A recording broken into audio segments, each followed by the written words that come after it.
அன்புள்ள சகோதர சகோதரிகளே, புனித தேவ சகாயத்துடைய விழாவை இன்று நாம் கொண்டாடி மகிழ்கின்றோம். உங்களுக்கு என்னுடைய அன்பு நிறைந்த நல்வாழ்த்துக்களை கூறிக்கொள்கின்றேன். காற்றாடி மலைக்கு நீங்கள் போனீங்கன்னா அங்கே அவர் செய்த அற்புதத்துடைய சில வடுக்கள் அங்கே இருப்பதுன்னு பார்ப்பீங்க. முதல்ல அவர் இறக்கும் பொழுது, காற்றாடி மலை அந்த காலத்தில் ஒரு காடு, உங்களுக்கு தெரியும், மக்கள் நடமாட்டம் இல்லாத இடம். அதனால் ரெண்டாவது ஆரல்வாய்மொழிங்கிறது திருவிதாங்கோட்டு நாட்டுக்கு வெளியே இருக்குது. அதனால் புனித தேவசகாயத்தை இங்கே கொண்டு வந்து யாருக்கும் தெரியாமல் கொன்றுவிட வேண்டும் என்று அவர்கள் திட்டமிட்டு அவரை அங்கே துப்பாக்கியால் சுட்டு அந்த புதரிலே, அந்த உடங்காடுன்னு சொல்லுவாங்க, அதில் எறிஞ்சிட்டாங்க. யாருக்கும் தெரியாதுன்னு நினச்சாங்க. அப்பொழுது நீங்கள் அந்த மணி அடித்தான் பாறைன்னு சொல்லுவாங்க, அந்த பாறை ஒன்று வெடித்து சிதறி விழுந்து, எப்படி ஒரு நல்ல கிறிஸ்தவன் இறக்கும் பொழுது நாம் கோயில் மணியை அடித்து மக்களுக்கு சொல்லுகிறோமோ, அதை போல ஆலய மணியை போன்ற ஒலியை அந்த பாறை எழுப்பி புனித தேவசகாயத்துடைய மகத்துவத்தை இயற்கை அறிவிக்கிறது. ஆச்சரியமாக இருக்கும். அந்த மணி அடித்து பார்த்தீங்கன்னா அந்த மணி போல அது ஒலிக்கும். அங்கே உள்ள கோயிலில் ஒரு மணி இருக்குது பாருங்கள், அடிப்பாங்க. அதை பார்த்தீங்கன்னா அந்த மணியுடைய நாதமும் இந்த பாறையுடைய நாதமும் ஒன்று போல இருக்கும். இது நான் தான் அந்த மணியை அங்கே போட்டேன்.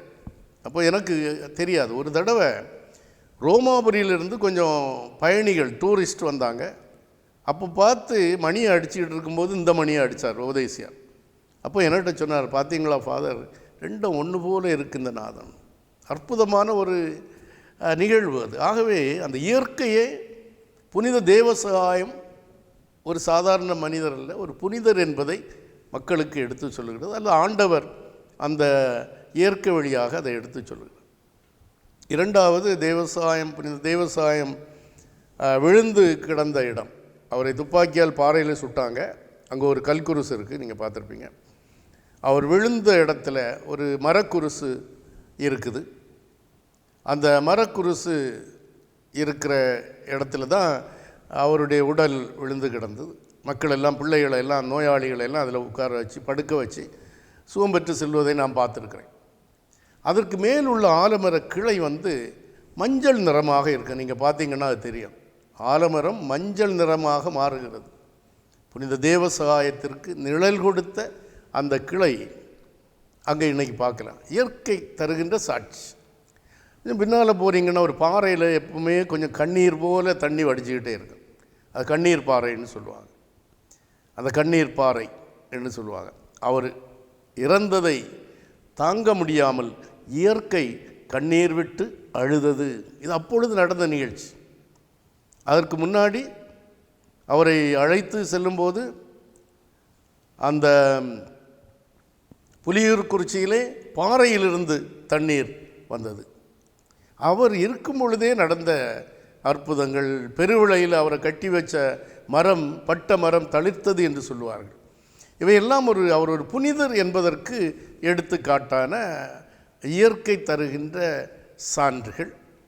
அதன் பிறகு திருச்சபை அவர் இன்னொரு அற்புதம் செய்ய வேண்டும் என்று செய்திருக்க வேண்டும் என்று பார்க்கும் பொழுது, ஒரு புற்றுநோயால் பாதிக்கப்பட்ட ஒருவருக்கு அவரிடம் ஜெபித்து சுகம் கிடைத்தது என்று சொல்லுவார். ஆகவே அவர் உண்மையிலேயே ஒரு புனிதராக வாழ்ந்து புனிதராக இறந்தவர்.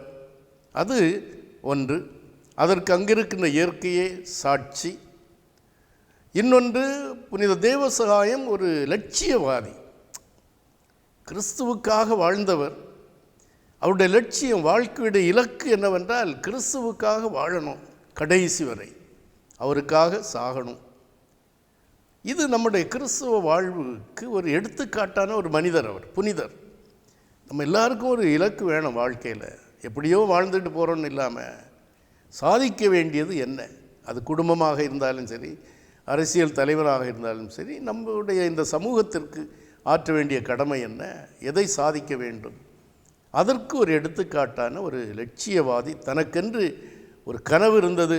அந்த கனவை அவர் வெற்றியோடு நிறைவேற்றிய ஒரு புனிதர். அப்படிப்பட்ட ஒரு நல்ல புனிதருடைய விழாவை கொண்டாடி மகிழ்கின்றோம். அவருக்காக இறைவனுக்கு நன்றி கூறுவோம். அவர் வழியாக கடவுள் நம்மை ஆசீர்வதிக்கட்டும். ஆமேன்.